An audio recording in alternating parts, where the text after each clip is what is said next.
Bismillahirrahmanirrahim. Ada 7 doa penting yang harus dibaca oleh orang yang beriman ketika melihat atau mengetahui orang lain sedang tertimpa musibah atau terkena cobaan seperti terpapar COVID-19, sakit parah, ataupun cobaan-cobaan yang lain, sehingga terhindar dari cobaan tersebut. Doa pertama yaitu Bismillahirrahmanirrahim. Alhamdulillahilladzi afani mimma ibtalaka bihi wa faddalani ala katsirin mimman khalaqa tafdila. Aku bersyukur segala puji bagi Allah yang telah memberikan kesehatan atau keselamatan dari sesuatu cobaan yang menjadi musibah atas dirimu, dan Allah telah mengutamakanku di atas kebanyakan orang yang telah Allah ciptakan dengan keutamaan yang besar.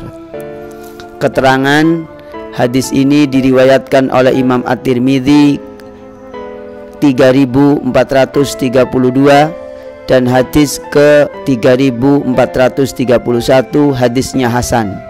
Nabi bersabda, barang siapa yang membaca doa ini ketika melihat orang lain tertimpa musibah ataupun ujian dan cobaan, maka orang yang membacanya akan terhindar dan dijauhkan dari bala dan musibah atau cobaan yang sedang menimpa orang lain.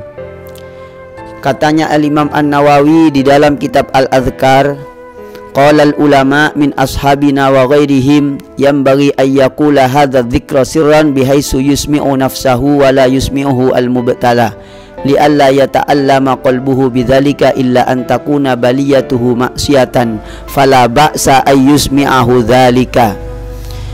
Menurut Imam An-Nawawi, katanya para ulama, hendaknya dan etikanya orang yang membaca doa ini dibaca secara sirri, dibaca pelan, sekiranya hanya diperdengarkan pada dirinya sendiri dan tidak diperdengarkan kepada orang yang sedang tertimpa musibah, agar hatinya tidak tersinggung dan tersakiti, kecuali jika cobaan yang menimpa tersebut karena kemaksiatan, maka tidak apa-apa diperdengarkan kepada orang yang terkena musibah. Doa yang kedua, Bismillahi Bismillahi Bismillahi a'udzu bi'izzatillahi wa qudratihi min syarri ma ajidu wa uhadzir, dibaca 7 kali. Dengan nama Allah, aku berlindung dengan keagungan Allah dan kekuasaannya dari seburuk-buruknya sesuatu musibah ataupun cobaan yang aku jumpai dan yang aku takuti atau yang aku khawatirkan. Keterangan doa ini diajarkan oleh Nabi ketika Utsman bin Abi Al-As mengeluh sakit. Nabi mengajarkan agar meletakkan tangannya kepada anggota tubuh yang sakit sambil membaca doa tersebut. Hadis riwayat Muslim ke 2202.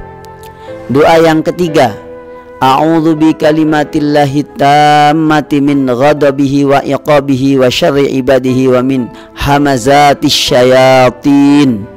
Aku berlindung dengan kalimat-kalimat Allah yang sempurna dari murkanya, dari azabnya, dari kejahatan hamba-hambanya, dan dari bisikan-bisikan syaitan.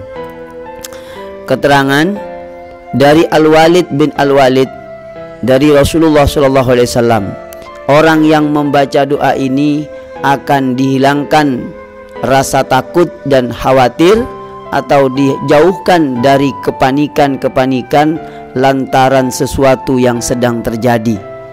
Riwayat Ibnu Sinni, hadis ke 643. Doa yang keempat yaitu a'udzu bi kalimatillahi tammati min syarri ma khalaq. Artinya, aku berlindung dengan kalimat Allah yang sempurna dari kejahatan makhluk yang Dia ciptakan. Keterangannya, barang siapa yang masuk rumahnya membaca doa ini, maka dia tidak akan terkena bahaya apapun sampai dia keluar dari rumahnya. Artinya doa ini dibaca ketika masuk ke dalam rumah, maka akan terhindari dari keburukan-keburukan yang Allah ciptakan. Doa yang kelima yaitu membaca trikul, membaca 3 kul, yaitu kul huwallahu ahad, kul a'udzu birabbil falaq, kul a'udzu birabbin nas. Ini dibaca untuk keperluan apa saja, termasuk memohon perlindungan kepada Allah dari segala bahaya, sebagaimana riwayat An-Nasa'i hadis ke-5428. Tata caranya menurut hadis riwayat Al-Bukhari 5016 dan hadis Muslim 2192, bahwasanya ketika Nabi merasa sakit di tubuhnya, beliau membaca 3 surat ini dengan meniupkan sambil menyemburkan sedikit ludah dan diusapkan ke bagian tubuhnya yang sakit.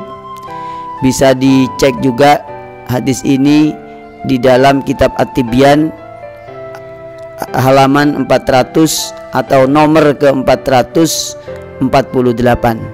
Nah, keterangan di dalam kitab Sunan At-Tirmidzi dan hadisnya hasan sekaligus hadis sahih, bahwasanya membaca trikul atau kul huwallahu ahad, kul a'udzu birabbil falaq, kul a'udzu birabbin nas dibaca setiap pagi dan sore, dibaca 3 kali setiap pagi dan sore. Hadis An-Nasa'i juga ke 5428. Doa yang keenam, yaitu membaca 2 ayat terakhir surat Al-Baqarah, sebagaimana riwayat Imam Bukhari dan Muslim dari Abi Mas'ud bahwa Nabi bersabda, barang siapa yang membaca 2 ayat terakhir dari surat Al-Baqarah, maka 2 ayat tersebut sudah cukup untuk membentengi dan melindungi pembacanya dari segala bahaya yang akan terjadi. A'udzubillahi minasyaitonirrajim. Bismillahirrahmanirrahim.